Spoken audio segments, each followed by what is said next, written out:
Manni maree bakka bu'oota uummataa walgahii idilee 34ffaa guyyaa har'aa gaggeesseen labsii dhimmoota lafaan wal qabatan raggaasiseeti jira. Tajaajilli lammummaa misooma utubuun dinagdee biyyaa ijaaruu keessatti qooda ol'aanaa kan qabu ta'uusaa Biiroon Kominikeeshinii Mootummaa Naannoo Oromiyaa beeksiseeti jira. Harka fuunee akkam jirtu jaalatamoo daawwattoota keenya bakka irraa daawwachaa jirtan maratti nageenyi keenya kabajaaf jaalalaa isin haa dhaqqabu. TV waliif irraa oduulee sa'aatii kanaaf qindeeffannee isin biraan geenya. Oduu waliin ana Saantii Maammadii hanga xumuraatti nu faana tura. Manni maree bakka bu'oota uummataa walgahii idilee 34ffaa guyyaa har'aa gaggeesseen labsii dhimmoota lafaan wal qabatan irratti raggaasiseeti jira. Daraartuu Garbaa dabalata qabdi. Qabiyyee lafaa gadi lakkisiisuu, kaffaltii beenyaa fi kaafamtoota deebisanii dandamachiisuuf labsiin fooyya'ee bahe ragga'e.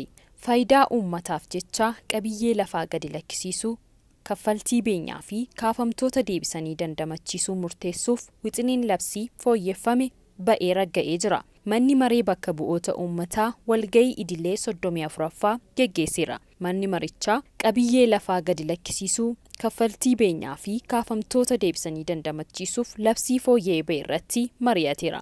Wixinee labsii fooyyeffame kanaan sadarkaa federaalaatti piroojeektiiwwan geggeeffamaniin tilmaama kaffaltii beenyaa akkasumas kaafamtoota deebisanii dandamachiisuuf qaama aangoo fi itti gaafatama qabu ifatti adda baasuun murteessuuf sirni dandeessisu diriirfamuun eerameera. Piroojeektoonni qulqullinaa fi haala yeroo qusataniin akka geggeeffaman gumaacha misooma biyyaalessaaf qabu dabaluuf labsichaan raggaasifamuun ibsameera. Haaluma wal fakkaatuun piroojeektoonni baasii wal fakkaataa fi yeroo wal fakkaataa ta'etti akka xumuraman kan taasisan hojimaanni akeekamuu ibsameera. Gaaffiiwwan beenyaa hin malle dhiyaatan falmiiwwan mana murtii fi uggura lakkoofsa herrega baankii duubatti harkifannaa hojii piroojeektootaa irratti mul'achaa ture kan hir'isu ta'uun eeramee jira. Wixinee labsii fooyyeffamee bahe mormii 4 fi sagalee kan hin kennin 6 sagalee caalmaan raggaasifamuun eerameera. Koongiresiin Federaala Oromoo hidhattoota faannoo dabalatee warra isa deeggaranillee akeekkachiise. Akkasumas ajjechaa aanaa noonnootti misirrootaa fi maatii isaanii irratti raawwate balaaleffateeti jira. Uudii Muusaa guutuu gabaasa kanaa qaba.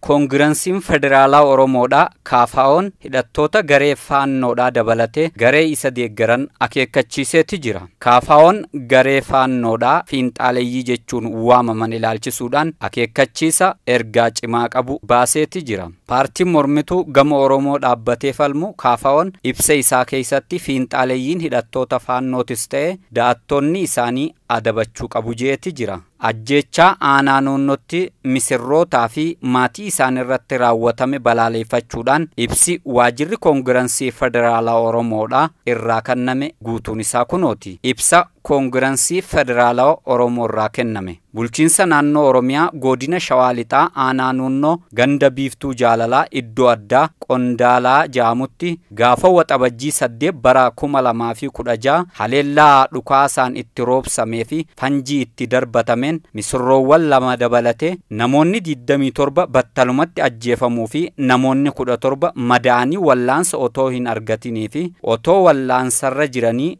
du'uu isaanii maddeen oduu adda addaa miseensota keenyaa fi jiraattota aanichaatirraa mirkaneeffanneerra. Reeffa namoota ajjeefamanii adda baasuun rakkisaa waan tureef qaamni ibiddaan guggubate funaanamee boolla tokkotti awwaalamuu gaafa dhageenyu gadda guddaatu nutti dhaga'ame. Qaamonni haleellaa kana raawwatan yeroo nagaa uummata Oromootti baqatanii jiraachaa kan turan har'a fiinxaaleeyyii hidhattoota faannoo ta'uu isaanii yommuu dhageenyu gaddi keenya dachaa ta'e. Fiinxaaleeyyiin kunniin guyyaa caqasameen dura guyyaa 2 aanichatti jiraattota ganda jiruu gammachuu kataan namoota 2 irratti haleellaa raawwachuu isaanii bulchaan gandichaa dhaabbata tamsaasa odeeffannoo tokkoof jecha isaa kannerraa mirkanaa'eera. Hidhattoonni fiinxaaleeyyii faannoo kunneen yeroo garaagaraa godinaalee fi aanaalee Wallaggaa adda addatti haleellaa wal fakkaataa raawwachaa turuu isaaniitii fi kan akka raawwataniif kan onnachiise ammoo gargaarsa loojistikii fi meeshaalee waraanaa tibba waraana Tigraay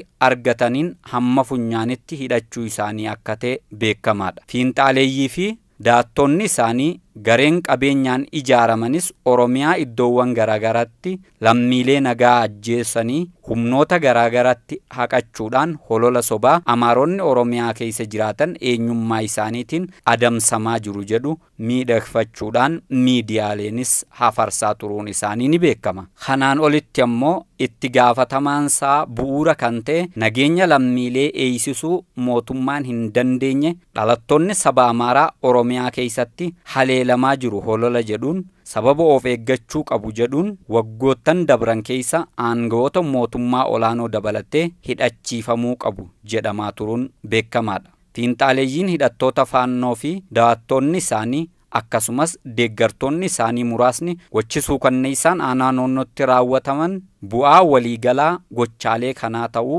hubachuun barbaachisaadha. Gochichi fira dhiyoo fi warra ollaa hin taane irraa kan hafe keessummoonni afeerraman biroon gara qe'ee isaanitti eega deebi'an booda raawwachuun gareen xiinxaaleeyyii daangaa galaana Liibiyaadhaa cinatti ajjeechaa suukanneessaa garaagaraa lammiilee Itoophiyaa irratti adda baasuun raawwatame wajjin wal fakkaata. Humnoonni xiinxaaleeyyii kunniin gochaan isaan aanaa nutti raawwatan barootaaf wal kabajanii jiraachaa kan turanii fi jiraachaa jiran dhalattoota saba Oromoo fi Amaaraa jidduutti jibbaa fi miira haaloo ba'umsaa facaasuun walitti bu'iinsa hawaasummaa kakaasuuf akka xiyyeeffate ta'uutu nutti dhaga'ama. Gochaan badaan kun hatattamaan yoo hin furamne gocha saboota lameenii fi biyyattii gaaga'amaa dabalataatiif saaxiluudha. Sababa kanaaf paartiin keenya gocha suukanneessaa kana cimsee balaaleffata. Kutaalee biyyattii kamiyyuu caalaa dhalattoonni Amaaraa lakkoofsaan hedduu ta'an naannoo Oromiyaa keessatti wal makanii jiraachaa akka jiran beekamaadha. Paartiin keenya lammiileen kunniin akkuma jiraataa kamittuu nageenyi isaanii eeggamee qabeenyi isaanii kabajamee mirgi jiraachuu isaanii akka eegamuuf cimsee amana. Haa ta'u malee haleellaan suukanneessaan akka aanaa naannoo kun humnoota maqaa isaaniitiin socho'aniin yommuu raawwatu uummanni bal'aan Amaaraatii fi paartiileen maqaa isaaniitiin ijaaraman ifaan ifatti gocha badaa akkasii balaaleffachuutu isaanirraa eegama. Waajirri paartii keenya gaafii miseensotaa fi deeggartoota keenya bu'uureeffachuun wanti jechuu qabnu hedduun jiraatanis itti gaafatamummaa nutti dhaga'amurraa kaanee of qusachuun ajjeefamtootaaf gadda keenya cimaa irra deebiin ibsaa. Xiinxaaleeyyiin hidhattoota faannoo kunneenii fi daatonni isaanii gocha farra namoomaa wal fakkaatarraa akka of qusataniif mootummaan dirqama nageenya uummataa eeguu akka ba'atu waamicha dhiyeessina. Dabalataanis dhaabbileen mootummaatii fi miti mootummaa biroonii fi aanteewwan uummataa dhaabbileen falmitoota mirga namoomaa gocha wal fakkaataa fi diigumsa akkasii irraa cimsanii akka balaaleffataniif waamicha dhiyeessina. Mootummaan nageenya uummataa eegsisaa waan hin jirreef uummanni keenya ijaaramee nageenya isaa akka eeggatu dhalattoota Amaaraa cinaa isaa jiraatuuf eegumsa taasisuun akka barbaachisu dabalataan ni hubachiif. Dhalattoonni Amaaraa naannoo Oromiyaa keessa humnoota xiinxaaleeyyii hidhatanii maqaan isaaniin ijaaraman lammiilee nagaa haleelaniif da'oo akka hin taaneef cimsinee gorsina. Haleellaan aanaa nutti raawwate dhaabbilee idil addunyaa bilisaa fi walaba ta'aniin akka qoratamu humnoonni haleellaa kana raawwatanis seeratti akka dhiyeeffaman ni gaafanna. Waajjira Koongirensii Federaala Oromoo KFO Finfinnee Waxabajjii 18 bara 2016. Ministeerri nageenyaa waldaa hayyoota seenaa Itoophiyaa waliin ta'uudhaan mata duree seenaa ijaarsa tokkummaa sabdaneessummaadhaaf jedhuun waltajjii marii qopheessee gaggeeffamaati jira. Hayyoonni seeraa ijaarsa biyyaa keessatti gahee isaanii bahachuu akka qabanis beeksiseeti jira. Kennaa Darajjee dabalata qabdi. Hayyoonni seenaa ijaarsa biyyaa keessatti gahee isaanii bahachuu akka qaban ministeerri nageenyaa obbo Biinaal Faandu'aalam hubachiisan. Ministeerri nageenyaa waldaa hayyoota seenaa Itoophiyaa waliin ta'uun seenaa ijaarsa tokkummaa sabdaneessummaaf jedhuun waltajjii marii qopheesse gaggeeffameera. Waltajjii kanarratti kan argaman ministeerri nageenyaa Biinaal Faandu'aalam ergama ministeera nageenyaaf kenname keessaa tokko hojii ijaarsa biyyaa xiyyeeffannoon hojjechuudha jedhaniiru. Ijaarsa biyyaa milkaa'aa taasisuuf seenaan gahee olaanaa akka qabu eeranii milkaa'ina kanaaf hayyoota seenaa waliin qindoominaan kan hojjetan ta'uu himaniiru. Ijaarsi biyyaa barsiisa seenaa waliin kan walitti hidhata qabu ta'uu himanii bu'uura seenaan ala hojiin ijaarsa biyyaa hin yaadamu jedhaniiru. Dhaloonni seenaa kaleessa hubate har'a waliin hidhata akka qabaatu taasisee duudhaa isaa akka eegu hayyoonni seenaa dirqama guddaa akka qaban dubbataniiru. Seenaa ijaarsa biyyaaf ooluu fi galma ijoo isaa akka gahuuf hayyoonni gahee isaanii bahuu akka qabanis hubachiisaniiru. Karaa hin taaneen seenaa galtee siyaasaaf qaamoleen fayyadamanis gahee seenaan ijaarsa biyyaa keessatti qabu hubachuun galtee siyaasaaf seenaa fayyadamuu hin qaban jedhaniiru. Marii biyyaalessaa Itoophiyaa milkaa'aa akka ta'u hayyoonni seenaa waan isaan irraa barbaachisu hunda akka hojjetan gaafataniiru. Pirezidaantiin Waldaa Hayyoota Seenaa Itoophiyaa Piroofeesar Baahiruu Zawudee waldichi erga hundaa'ee hojiiwwan milkaa'oo iddoo hojjechuu waltajjii kanarratti himaniiru. Kitaabota 3 walitti aansuun maxxansuu eeranii seenaan ijaarsa biyyaa keessatti gahee isaa akka bahu hojjechaa jiraachuus ibsaniiru. Seenaan rakkoo osoo hin taane qaama furmaataa ta'us eeraniiru. Waltajjii kanarratti ministeeronni, komishineeronni marii biyyaalessaa, hooggantoonni olaanoo hojii mootummaa, hayyoonni seenaa fi keessummoonni waamichi taasifameef argamaniiru. Tajaajilli lammummaa misooma utubuudhaan dinagdee biyyaa ijaaruu keessatti qooda ol'aanaa kan qabu ta'uusaa Biiroon Kominikeeshinii Mootummaa Naannoo Oromiyaa beeksiseeti jira. Guutuu gabaasa kanaa Udii Muusaa akka ta'anutti simbiraanga. Biiroon Kominikeeshinii Oromiyaadhaa barruu toora fuula Feesbuukaa dhaabbatichaatiin barreesseen tajaajilli lammummaadhaan misooma utubuun dinagdee biyyaa kan ijaaru ta'uu isaa ifoomseetti jira. Biirichi barruu isaa tanaan addunyaa amma keessa jirru keessatti misooma mirkaneessuuf humna uummataa fayyadamuun baratamaa dhufeeti jira jedhee keessumattuu ammoo biyyoota guddataa jiran keessatti fedhii fi baasii misooma isaanii baajata mootummaa qofaan uwwisuun waan hin danda'amneef humna uummataa qindeessuun fayyadamuun bu'aa galmeessisaa jiraachuu isaa ibseetti jira. Itoophiyaa keessattis yeroo dheeraadhaaf fedhii misoomaa uummanni qabu guutuuf jecha baajata mootummaatii fi deeggarsa qaamota deeggartoota adda addaa irratti xiyyeeffatame hojjetamaa ture jiraachuu isaa Kominikeeshiniin Oromiyaadhaa ibsuudhaan kunis ammoo misooma ariifataa fi itti fufiinsa qabu akkasumas ammoo fedhii misoomaa uummanni Itoophiyaa qabu guutuun hiyyummaa dhabamsiisuu kan hin dandeenye ta'uu isaa addeesseeti jira. Barruu toora fuula miidiyaalee hawaasa isaatiin maxxansee jiruun jijjiiramni Itoophiyaa keessatti dhufee fi fedhiin uummataa jiru garuu haala baratame kanaan deemuudhaan addunyaa waliin dorgomuun akka hin danda'amne waan mirkaneesseef humna uummataa qindeessuudhaan itti fayyadamuun dirqama ta'ee argamee jiraachuu isaatis Kominikeeshiniin Oromiyaa ibseetti jira.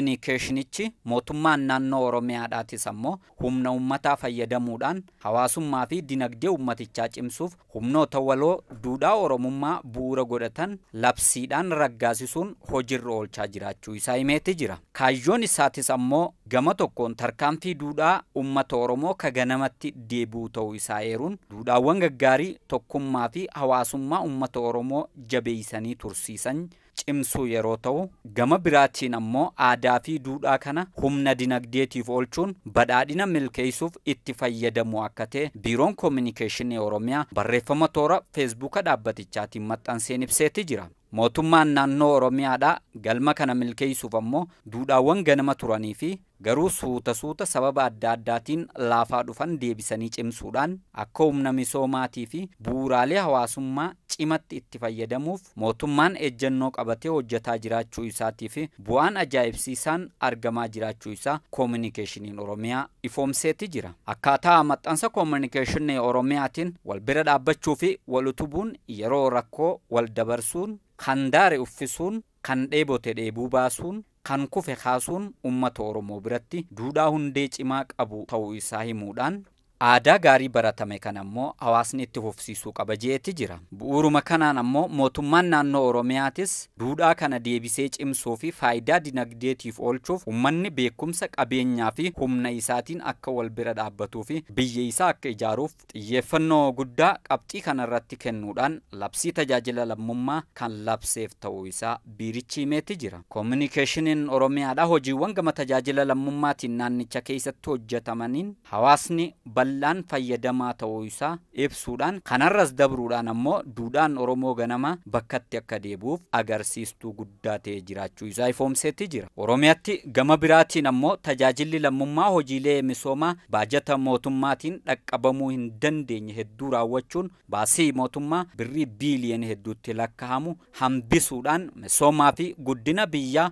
utubaa jiraachuu isaa eeruun dabalataanis hojiin tajaajila lammummaa naannichatti geggeeffamaa ture aadaa fi miirri waliin hojjechuu akka dagaagu taasisee jiraachuu isaa ifoomseetti jira. Roga tajaajila lammummaatiin hojiileen tooricha keessatti hammatamanii hojjetamaa jiranis mana harka qalleeyyii ijaaruu, biqiltuu dhaabuu, manneen barnootaa ijaaruu fi suphuu, daa'immanii fi harka qalleeyyii deeggaruu, naannoo qulqulleessuu fi dhiiga arjoomuu, biqiltuu dhaabuu fi kunuunsuu akkasumas ammoo hojiileen kanneen biroo bal'inaan bonaa fi gannatti qoodamuun kan hojjetamaa jiran ta'uu isaa biiroon koominikeeshinii Oromiyaa ifoomseetti jira. Hojiin tajaajila lammummaa hojjetamaa turanii fi hojjetamaa jiran walumaa galatti hojiilee duudhaa Oromummaa irratti ijaaramanii fi hojiilee hirmaannaa waloodhaatiin misooma waloo galmaan ga'uuf labsame ta'uu isaa biiroon koominikeeshinii Oromiyaadha barreeffama dhimmicha irratti fuulleeffachuun toora fuula feesbuuka isaatiin maxxanseen ibsuudhaan hojii eebbifamaa kana irratti hirmaachuun duudhaa Oromoo tiisuu fi misooma waloo mirkaneessuu keessatti qaamni hundi gahee isarraa eegamu bahachuu akka qabu dhaameetti jira. Bulchiinsa magaalaa Naqamteetti sagantaan dhaabbii biqiltuu ashaaraa magariisaa bara kanaa kan eegalee jiru ta'uu bulchiinsi magaalichaa beeksise. Gabaasa koominikeeshinii magaalaa Naqamtee Taarikuu Baqqalaa akka taanutti simraanga. Bulchiinsa magaalaa Naqamteetti sagantaan dhaabbii biqiltuu ashaaraa magariisaa bara kanaa eegalee jira. Akka bulchiinsa magaalaa Naqamteetti bara kana lafa hektaara 134 irratti biqilaan miiliyoona 1 ol dhaabamuuf karoorfamee dhaabbiin biqiltuu hirmaannaa hawaasa garaa garaatiin eegalee jira. Namootni dhaabbii biqilaa kana irratti hirmaatan barattoota manneen barnootaa dabalatee biqilaa dhaabuun jijjiirama qilleensaa to'achuuf kan gargaaruu fi nyaataaf kan oolu waan ta'eef dhaabuu qofti gahaa miti kaayyoo barbaadamuuf sirnaan kunuunsuun barbaachisaadha jedhaniiru. Abdannaa Manuun jedhama. Biqilaa dhaabuun faayidaa hedduudha kan inni of keessaa qabu. Keessumaa biqilaan guyyaa irraa dhaabbate immoo bu'aa dachaa kan qabudha jechuudha.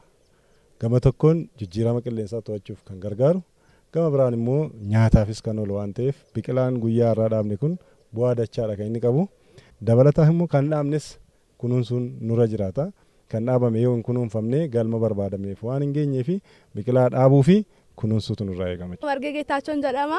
Mana barumsaa Daala sadarkaa lammaffaan baradha. Biqilaa dhaabuun gahee guddaa qaba. Tokkoffaa baay'ee bareedaadha. Maaliif ree yoo biqilaa dhaabne qilleensa keenyan to'ata. Haalli magariisa namatti tola waan ta'eef biqilaa dhaabuun gammachuu addaa qaba. Dhaabnee dhufne kunuun. Kanaaf biqilaa dhaabnu hundi keenya jechuun barbaada. Itti gaafatamaan kilaastera qonnaa bulchiinsa magaalaa Naqamtee obbo Girmaa Kadir akka magaalaa Naqamteetti biqilootni waggoota darban dhaabaman keessaa 86 ol haalaan kunuunsaa jiraachuu ibsanii bara kana lafa hektaara 134 irratti biqiloota gosa adda addaa dhaabuuf karoorfamee hojjechaa jiraachuu ibsaniiru. Girmaa Kadir ni jedhama. Itti gaafatamaa kilaastera qonnaa bulchiinsa magaalaa Naqamteedha. Akka magaalaa keenyatti waggoota darban biqiloota dhaabaa turre baay'een isaa harki 86 kan ta'u laliseeti jira. Naannoo lafa hektaara 134 kan ta'u irratti biqilaa dhaabuudhaaf karoorfannee jirra. Kana keessaati biqiloonni nuuni dhaabnu biqilaa nyaata namaaf oolan wantoota akka kuduraa adda addaa, muduraa adda addaa, kan miidhaginaa, kan bosonaa, kanaaf kan kana fakkaatanidha. Kanaaf gara biqilaa miiliyoona 1.1 kan ta'u dhaabuuf karoorfannee qophii xumurree kan jiru ta'uusaa fi ka'umsa kan ta'u giddugaleessa godhanne kan magaalaa keenyaatti kan har'a mana barumsaa Daaloo kana keessatti dhaabbii biqilaa geggeessine ta'uusaadha. Biqiloonni kun kana dura kan qophaa'anii jiran yeroo ta'u yeroo ammaa kana idileedhaa fi ashaaraa magariisaa dhaabbii guyyaa tokkoodhaan biqilaa kana dhaabuuf karoorfannee yookaan qophoofnee kan itti seennee jiru ta'uusaa. Guyyaa irraas jalqabbiif kan ta'u mana barumsaa Daaloo keessatti barattoota mana barumsichaa fi qaamota barbaachisoo waliin dhaabbiin biqiltuu jalqabee jiraachuu himanii jiru. Kantiibaan bulchiinsa magaalaa Naqamtee obbo Misgaanuu Tulluu sirna jalqabbii dhaabbii biqilaa kanaa irratti jijjiirama qilleensaa yeroo ammaa mudatee jiru furuuf biqilaa dhaabuun furmaata ta'uu himanii biqilaa dhaabuu qofti gahaa waan hin taaneef hawaasni hunduu kunuunsa biqilaa dhaabameef tumsa gochuu akka qaban dhaamaniiru. Jijjiirama qilleensaa yeroo ammaa kan akka biyyaattis nu mudatee jiru. Isa kanaaf qorichi guddaan maa'inni biqiltuu dhaabuudha. Rakkoon jijjiirama qilleensaa rakkoo dinagdeeti, rakkoo hawaasummaati, rakkoo waliigalaati jechuudha. Kanaaf biqiltuu dhaabuun waan hundaaf furmaata jechuudha. Kanaaf dhaabuu qofaan gahaa miti. Eegnee kunuunsinee tajaajila barbaadamu sanaa fi galma barbaanne biraan gahuudhaaf biqiltuu dhaabnu kana barataan keenya hawaasni keenya magaalaa akka waliigalaatti dhaabnee biraa kan deebinu otoo hin taane waan dhaabnee kunuunsinee tajaajila barbaadamuuf oolchuun baay'ee barbaachisaa waan ta'eef hundi keenya dhaabuu irratti hirmaachuu kan dhaabne immoo kunuunsuu irratti akka hirmaannu ergaa koo dhaamsa koo isinii dabarsuun barbaada. Oduu ispoortii fi isa xumuraatiin atileetonni Itoophiyaa shaampiyoona atileetiksii Afrikaa irratti dorgommii garaagaraatiin injifatan. Shaampiyoona atileetiksii Afrikaa 23ffaa dorgommii tarkaanfii kiiloomeetira 20 atileetonni Itoophiyaa dhiiraa fi dubaraan injifataniiti jiru. Dorgommii kana kan injifatan atileet Sintaayyoo Masree fi atileet Misgaanaa Waaqumaati. Shaampiyoonaan atileetiksii kun Kaameruun Duwaalaatti gaggeeffamaa kan jiru yoo ta'u, oolmaa guyyaa 5ffaa isaaniitiin atileetonni Itoophiyaa dorgommii adda addaa irratti hirmaatan injifataniiti jiru. Dorgommii tarkaanfii kiiloomeetira 20 gama dubartootaatiin atileet Sintaayyoo Masree sadarkaa tokkoffaan yoo injifattu, gama dhiiraatiin ammoo atileet Misgaanaa Waaqumaa tokkoffaan xumuruusaa ragaan Federeeshinii Atileetiksii Itoophiyaa irraa argame ni mul'isa. Egaan jaalatamoo daawwattoota keenya Waliif TV irraa oduuleen sa'aatii kanaaf isiniif qindeeffannee kana gaammaa turanii oduu dubbisuudhaan kan isin faana turte Asaantii Mahammadiin ture. Qophiilee Waliif TV hafan itti fufuu turtii gaarii.